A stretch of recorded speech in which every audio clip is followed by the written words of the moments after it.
एक शांत घाटी में चमकदार पहाड़ियों से घिरी हुई एक छोटी परी रहती थी जिसका नाम लियोरा था। बाकी परियों से अलग लियोरा के पंख चमकदार सुनहरे नहीं बल्कि हल्के चांदी जैसे थे। उसके गांव में सुनहरे पंखों को सबसे सुंदर माना जाता था। वे सूरज की रोशनी में चमकते और रात में छोटे सितारों की तरह दमकते थे। हर दिन लियोरा अपनी सहेलियों को आसमान में नाचते हुए देखती। उनके सुनहरे पंख बहुत सुंदर लगते। वह अक्सर अपने पंखों को देखती और उदास होकर सोचती, काश मैं भी उनके जैसी होती, काश मेरे भी सुनहरे पंख होते। एक शाम वह एक चमकते तालाब के पास बैठी थी।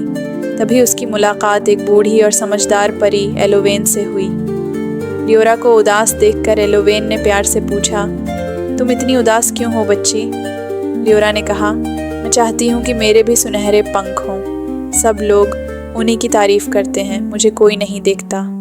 एलोवेन मुस्कुराई और बोली, मेरे साथ चलो, मैं तुम्हें कुछ दिखाना चाहती हूँ।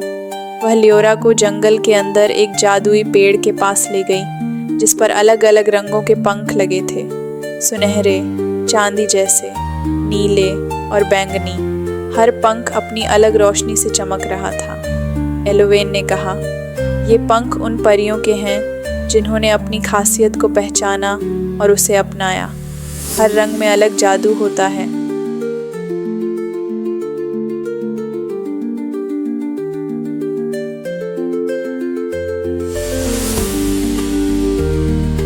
लियोरा ने एक चांदी का पंख छुआ और वह बाकी सब पंखों से ज़्यादा चमकने लगा।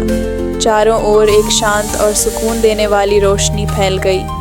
एलोवेन ने समझाया, तुम्हारे पंखों में शांति और दया का जादू है। जब कोई दुखी या परेशान होता है तो तुम्हारी मौजूदगी उसे सुकून देती है। ये चमक से कहीं ज़्यादा शक्तिशाली है। लियोरा हैरान रह गई। उसने कभी अपने पंखों के बारे में इस तरह नहीं सोचा था। अगले दिन एक तेज़ तूफान घाटी में आया। सुनहरे पंखों वाली परियां रोशनी फैलाने की कोशिश करती रहीं, लेकिन तेज़ हवा में उनकी चमक कमज़ोर पड़ गई। गांव में डर का माहौल बन गया। तभी लियोरा आगे बढ़ी। उसने अपने चांदी जैसे पंख फैलाए और एक हल्की शांत रोशनी चारों ओर फैल गई। तूफान तो नहीं रुका, लेकिन लोगों का डर खत्म हो गया। सभी को सुकून और हिम्मत महसूस हुई। धीरे धीरे सभी लोग लियोरा के पास इकट्ठा हो गए।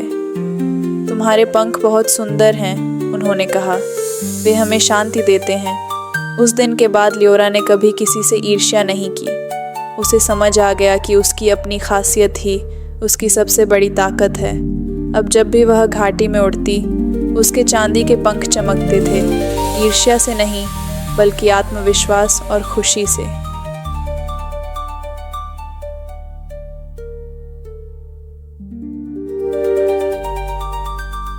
कहानी की सीख, कभी भी किसी से ईर्ष्या मत करो। हर किसी के पास अपनी एक खासियत होती है। जब आप उसे अपनाते हैं तो आप अपनी ही तरह सबसे खूबसूरत बन जाते हैं। अगर आपको यह कहानी पसंद आई हो तो इसे लाइक करें, अपने दोस्तों के साथ शेयर करें और ऐसे ही सुंदर और प्रेरणादायक कहानियों के लिए सब्सक्राइब करना न भूलें।